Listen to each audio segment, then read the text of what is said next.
Back to my channel. आप सबका आपके अपने YouTube चैनल पर हार्दिक स्वागत है। खगोल विज्ञान हमेशा से ही प्रतियोगी परीक्षाओं के लिए महत्वपूर्ण रहा है और इसमें पृथ्वी, चंद्रमा, सूरज, तारे, अंतरिक्ष विज्ञान से संबंधित प्रत्येक जानकारी हमेशा पूछी जाती रही परीक्षाओं में। तो इसी उद्देश्य को पूरा करने के लिए हम इस प्रकार की जानकारी लेकर के आए हैं जो बहुत ही महत्वपूर्ण है। आप लोग इसको देखिए और लाभ उठाएं। अगर आपको जानकारी अच्छी लगे तो लाइक और शेयर अवश्य करें। साथ ही इस चैनल पर नए हैं तो सब्सक्राइब करना न भूलिएगा। प्लीज़ आप लोग वीडियो को पूरा देखिए।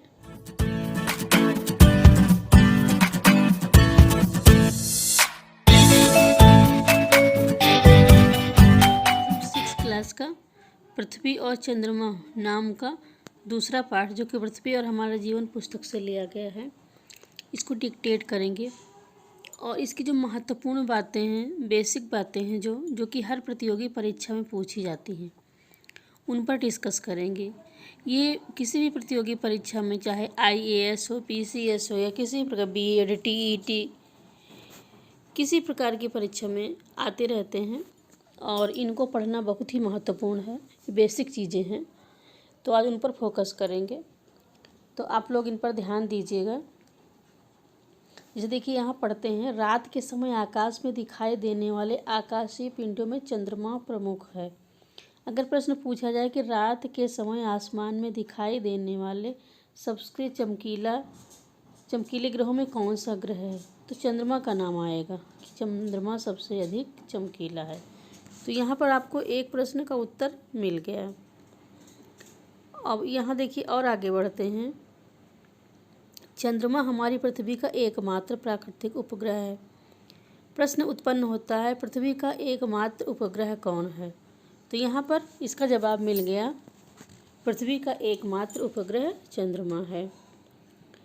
और यहाँ देखिए, जिस प्रकार पृथ्वी अपनी धुरी पर घूमते हुए सूर्य की परिक्रमा करती, उसी प्रकार चंद्रमा भी अपनी धुरी पर घूमते हुए पृथ्वी की परिक्रमा करता है।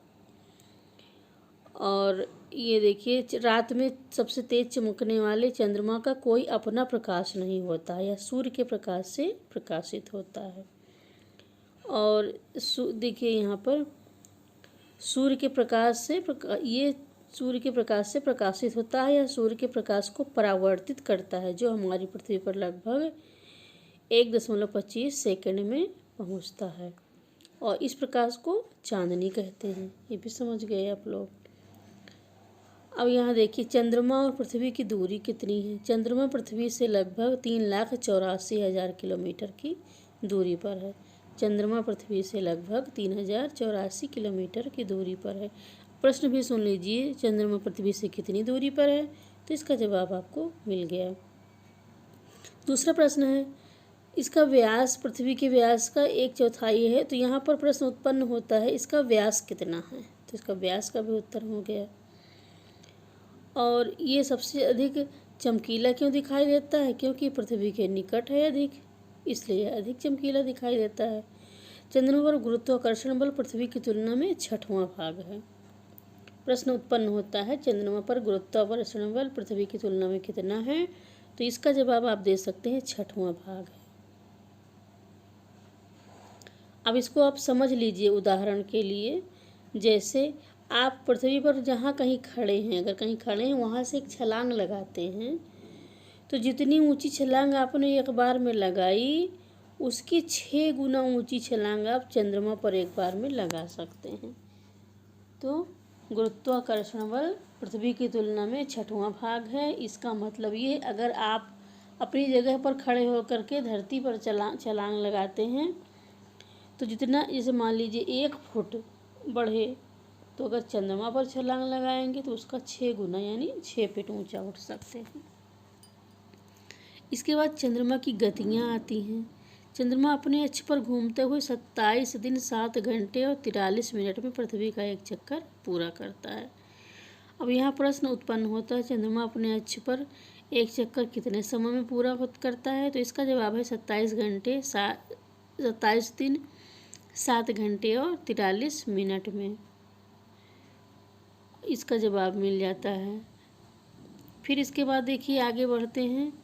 चंद्रमा अपने अक्ष पर एक चक्कर परिभ्रमण पूरा करता है, इस कारण हमें चंद्रमा का एक ही भाग दिखाई देता है। और यहाँ प्रश्न उत्पन्न होता है, चंद्रमा का हमें एक ही भाग क्यों दिखाई देता है? तो इसका मतलब है पृथ्वी पर किसी स्थान से ऊपर से पूरी पृथ्वी की परिक्रमा करके फिर उसी स्थान से ऊपर आने पर चंद्रमा को 29 दिन 12 घंटे और 44 मिनट लगते हैं। इसी कारण उसका एक ही भाग दिखाई देता है। अब यहाँ देखिए, यहाँ भी इसका उदाहरण समझाया गया है बड़ी बोतल से, जिस पर एक लेबल लगा है और उस लेबल लगी बोतल को चंद्रमा मान लिया। अब एक गेंद को पृथ्वी मानकर बोतल को गेंद के चारों ओर इस तरह घुमाएं कि लेबल हमेशा गेंद की तरफ रहे। अब आप देखेंगे कि बोतल का लेबल गेंद की तरफ रखने के लिए हमें बोतल को बराबर घुमाना पड़ेगा। बोतल का इस प्रकार एक बार घूमना चंद्रमा और पृथ्वी की परिक्रमा के समय एक बार अपने अक्ष पर घूमने के समान ही है। अब चंद्रमा की कलाएं देखिए। चंद्रमा को आप लोगों ने अलग अलग आकार और रूप में देखा होगा। कभी हंसिया जैसी आकृति से शुरू होकर हर रात बड़ा होते होते थाली सा गोल हो जाता है।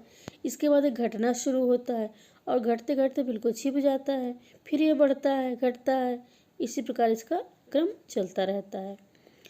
तो अब आप एक जान लीजिए, प्रश्न यहाँ उत्पन्न होता है कि पूर्णिमा किसे कहते हैं? तो इसका जवाब है, जिस रात चंद्रमा थाली सा गोल दिखाई देता है उस रात को पूर्णिमा कहते हैं, फुल मून कहते हैं। फिर है अमावस्या किसे कहते हैं? जिस रात चंद्रमा बिल्कुल नहीं दिखाई देता उस रात को अमावस्या कहते हैं। एक महीने में एक बार पूर्णिमा और एक बार अमावस्या आती है। चंद्रमा के आकार में परिवर्तन को हम चंद्रमा की कलाएं कहते हैं। चंद्रमा की कलाएं किसे कहा जाता है? तो चंद्रमा के आकार में परिवर्तन आने को चंद्रमा की कलाएं कहते हैं।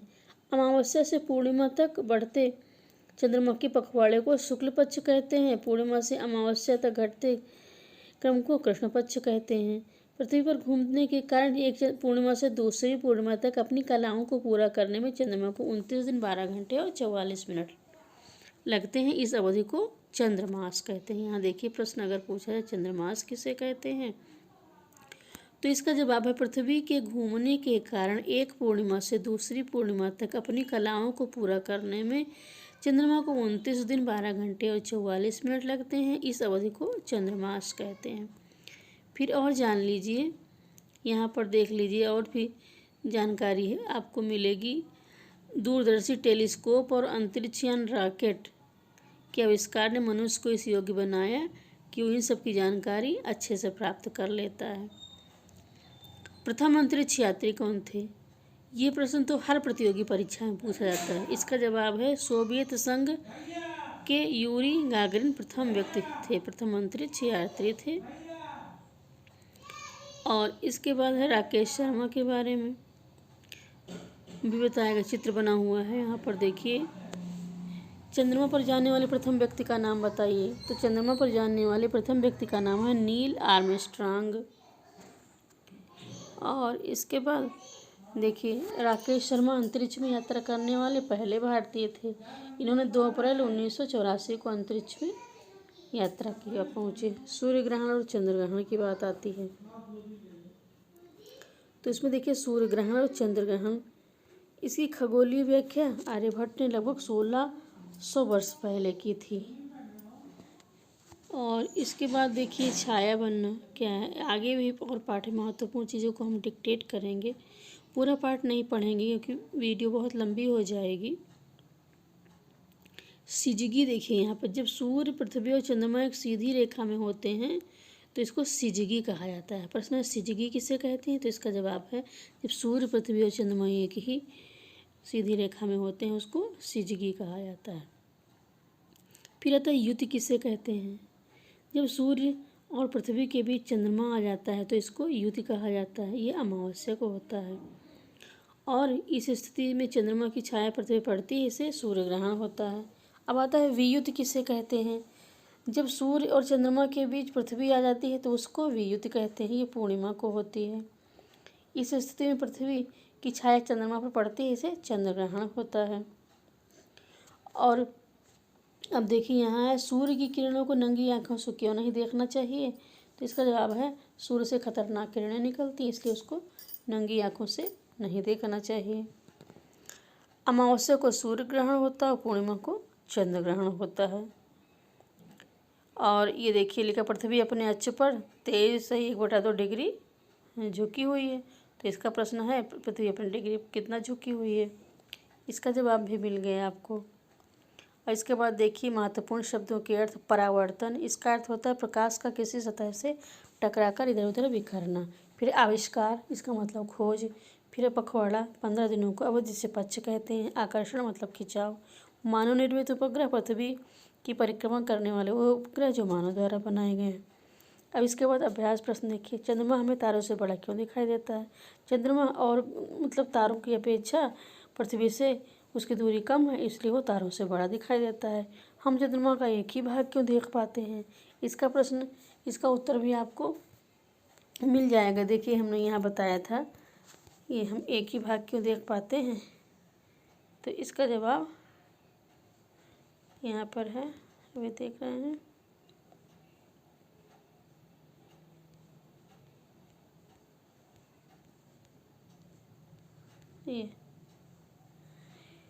ये है देखिए, चंद्रमा को 29 दिन 12 घंटे 44 मिनट इतने समय में चंद्रमा अपने अक्ष पर एक चक्कर पूरा करता है। इसी कारण हमें चंद्रमा का एक ही भाग दिखाई देता है। फिर इसके बाद अगला प्रश्न है, उसका जवाब देखिए। अगले प्रश्न का उत्तर बता रहे हैं क्या है। चांदनी किसे कहते हैं। तो इसका जवाब भी आपको उपलब्ध हो जा रहा है। देखिए चांदनी किसे कहते हैं, यहाँ पर देखते जाइएगा। इस प्रकार और भी प्रश्नों के उत्तर आपको मिलेंगे देखते रहने से। और भी तमाम प्रश्न जो हैं उनके भी आप उत्तर, ये देखिए यहाँ पर लिखा है चांदनी किसे कहते हैं। ये जो है चंद्रमा का स्वयं का प्रकाश नहीं होता है, सूर्य के प्रकाश से प्रकाशित होता है और सूर्य के प्रकाश से परावर्तित होकर जब धरती पर आता है उसको चांदनी कहते हैं। फिर देखिए अगला प्रश्न, भारत के प्रथम अंतरिक्ष यात्री कौन थे। राकेश शर्मा। सूर्य ग्रहण के समय क्या सावधानी बरतनी चाहिए। सूर्य ग्रहण को नंगी आंखों से नहीं देखना चाहिए। फिर है रिक्त स्थानों की पूर्ति। रात के समय सर्वाधिक चमकीला आकाशीय पिंड चंद्रमा है। चंद्रमा का व्यास पृथ्वी के व्यास का, अब इसका देखिए यहाँ पर कितना है। इसका जवाब देखिए आपको आरंभ में ही मिलेगा, बहुत ही आरंभ में लिखा है। ये यहाँ पर देखिए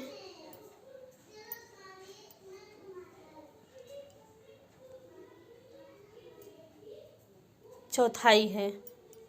इसका व्यास पृथ्वी के व्यास का 1/4 है। तो इसका ये जवाब भी मिल गया आपको। फिर आगे बढ़िए, चंद्रमा अपनी धुरी पर कितने मिनट चक्कर पूरा करता है। तो इसका जवाब देखिए,